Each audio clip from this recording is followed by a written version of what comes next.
Então, boa noite. O tema da gente hoje é transplante de medula óssea. E essas são 3 crianças que nós transplantamos no Hospital Samaritano.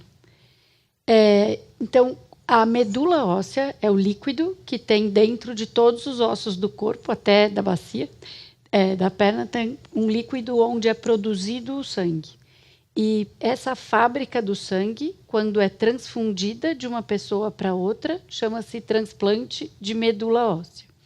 E a gente usa o transplante de medula óssea para vários tipos de doenças diferentes. Para quando o paciente tem um defeito da medula, então, por exemplo, é uma criança que não tem sistema imunológico ou que não consegue produzir sangue direito. Então, eu vou tratar essa criança e dar para ela a medula de uma outra pessoa que produz o sangue normalmente para curar a doença. Usa-se transplante de medula óssea também para câncer. Então, para poder fazer altas doses de quimioterapia, quando a gente faz a quimioterapia, destrói as células que produzem o sangue, a quimio não é específica para a célula tumoral. Então, o efeito colateral é destruir as células que estão se multiplicando no corpo e a medula óssea é um desses tecidos. Quando a gente faz dose muito alta, porque o tumor é resistente, às vezes a medula ficaria sem produzir sangue muito tempo, às vezes meses. Então, eu guardar essa medula ou dar de uma outra pessoa para o paciente se recuperar mais fácil, também é uma forma de tratamento. Também a gente pode usar o transplante de medula óssea. E, normalmente, a doação de medula tem 2 grandes grupos. Pode ser da pessoa para ela mesma, chama transplante autólogo. Então, se, por exemplo, uma criança tem um tumor cerebral e eu quero fazer uma alta dose de quimioterapia para poder chegar no cérebro e tratar esse câncer. Só que o efeito colateral da quimioterapia é destruir tudo que está se multiplicando no corpo, também a medula óssea. Então, para que eu possa fazer esse tratamento na criança, a gente faz um artifício, coleta a célula da medula óssea, coleta a célula tronco que produz o sangue, deixa guardado no laboratório. Aí faz a alta dose de quimioterapia e devolve para a criança a célula dela mesmo, para que ela se recupere mais rápido, para que passe o efeito da quimioterapia. Isso chama transplante autólogo. Tem algumas vezes que o transplante é de uma outra pessoa, porque a medula está doente, como no caso de uma leucemia, porque essa medula não sabe trabalhar direito. Aí a doação é de uma outra pessoa que tem que ter o mesmo tipo de medula. É um transplante que se chama halogênico, é do outro. E esse outro é quem tem a mesma tipagem HLA, antígeno de histocompatibilidade, um nome esquisito, que é a tipagem de medula óssea, que entre os irmãos é mais frequente, que tem alguém compatível, mas também pode ser alguém que não é parente, em geral, que tem antecedência parecida com a gente, então italiano para italiano, índio para índio, e pode ser alguém de um banco, então, não aparentado. Para você se candidatar como doador para um banco não aparentado, no Brasil isso é centralizado numa instituição que chama REDOME, Registro de Doadores de Medula Óssea. Esse cadastro para fazer a doação é feito em todos os hemocentros do Brasil, em geral nas capitais. Você vai até o hemocentro, colhe uma amostra de sangue e esse tipo de medula óssea que você tem, um HLA, vai para um banco de dados. Então, você não tem que fazer absolutamente nada nesse momento. Se alguém na vida tiver doente, precisa de um transplante, e tiver o mesmo HLA que você, a mesma tipagem de medula óssea, aí vão te chamar de novo, pedir para você ir até aquele lugar para confirmar a tipagem e para saber se você está apto, se você gostaria de fazer a doação de medula óssea. Então, para entrar no cadastro, é preciso que a pessoa tenha entre 18 e 55 anos. É claro que a gente quer pessoa saudável, que não vai estar em risco na hora da doação. Não pode colocar o paciente que vai receber em risco.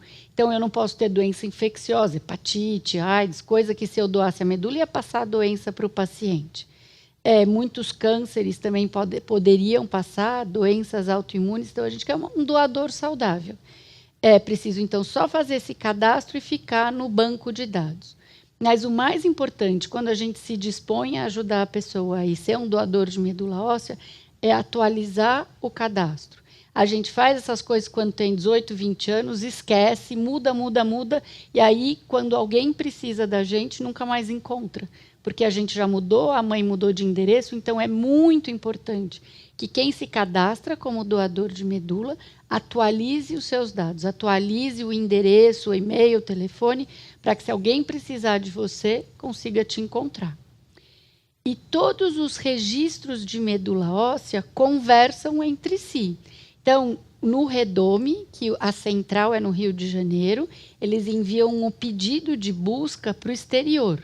Quando a gente olha todos os registros no mundo, tem quase 30 milhões de pessoas que são doadores voluntários de medula óssea. Então, tem bastante gente. Só no Brasil já tem 4 milhões.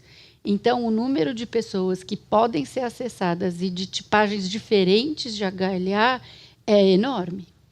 Só que sempre acontece, a gente ouve caso em todo lugar, assim, mas meu filho não tem doador, precisa de um transplante, como que a gente vai fazer? Né? Então, a primeira coisa é estimular sempre as pessoas, óbvio, para que mantenha atualizado o dado no cadastro. Ao redor de 1/3 dos doadores no Brasil e no exterior não é encontrado. Então, isso é muito ruim, tem que fazer campanha de atualizar. A segunda coisa é orientar as famílias que a busca é internacional. Então, não adianta eu ficar procurando em vários lugares, porque os registros conversam entre si. E não adianta fazer campanha de colocar um monte de doador no registro, porque isso dificilmente ajudaria aquela criança ou aquele paciente. Então, a gente tem vários tipos de HLA. Se 30 milhões não são iguais ao meu filho, é muito difícil que o meu vizinho vai ser também, vai ser igual, né? Então, não adianta. O que a gente precisa saber é definir com a família uma estratégia de como fazer esse transplante. Existe, nos últimos 10 anos, um outro jeito de fazer transplante, que chama haploidêntico, que é metade da carga genética só é igual, metade é diferente. Então, serve como doador mãe, pai, filho, às vezes meio-irmão. Eu posso lançar mão de vários tipos de pessoas que têm metade da carga genética igual e metade diferente. E descobriu-se nos últimos anos que esse tipo de transplante, se depois de infundir a medula, a gente fizer quimioterapia, uma quimioterapia específica chamada ciclofosfamida, eu consigo destruir as células que reconheceriam a pessoa como estranho. E as duas medulas podem viver felizes para sempre e em paz. No transplante de medula, diferente do órgão sólido, a pessoa não toma remédio para a vida toda. Então, uma vez que um sistema imunológico acostume com o outro, a pessoa pode ficar sem nada de remédio e levar uma vida normal. Então, o que é muito importante que a gente quer levar para as pessoas hoje? O importante é a indicação do transplante, é o médico definir com você se a estratégia é fazer um transplante autólogo ou fazer um transplante halogênico. Uma vez que tenha que fazer o transplante halogênico, vamos procurar no registro. O registro, em geral, te responde em 2, 3 dias, no máximo, se tem doador potencial ou não. A confirmação desse doador, às vezes, demora um pouquinho, porque precisa achar a pessoa, precisa ir lá no centro, precisa colher outra amostra, fazer exames, mas esse processo não é demorado, é rápido.